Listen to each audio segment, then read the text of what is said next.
農曆新年臨近，三藩市警方提醒民眾要提高警惕同埋舉報勒索罪案。另外，三藩市公務員退休金系統對市府嘅財政負擔年年增加。有關消息同埋其他灣區新聞，蔡嘉欣報道。三藩市市參事邱信福、地檢官 George Gascon 同警察局長 Jeff Goodell 今日走訪華埠 Grand 街小商業，提醒民眾預防農曆新年期間可能出現嘅勒索、爆竊、搶劫等罪案。We'll be very vigilant during this time with extra footbeats, extra uniform patrol. We have lanyard service access, and that we want to make this a safe place for the business, the community members, as well as tourists.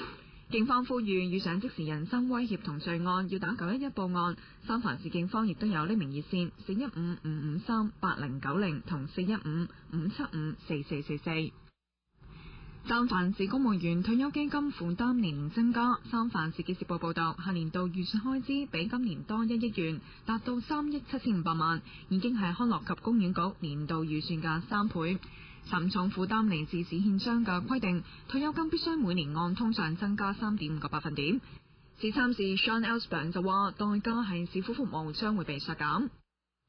24歲印度裔嘅 Sonia Rai 去年底證實患上血癌，目前喺波士頓接受化療。喺灣區嘅親人通過社交網站 Facebook 同美亞骨髓捐贈會鼓勵民眾參與骨髓捐贈，拯救 Sonia 嘅生命。It's been really tough for the family, but we have a lot of faith and hope she finds one soon. 美亞骨髓捐贈會指出，骨髓登記庫中亞裔嘅註冊不足，令到病人取得適合配對進行骨髓移植嘅機率亦都相對減少。只需要喺18至60歲之間，同埋有大概身體良好啦。你只需要填一份表，同埋做一個口腔嘅測試。更多灣區嘅捐贈活動可以上網 www.aadp.org 查詢。26台記者蔡嘉欣報道。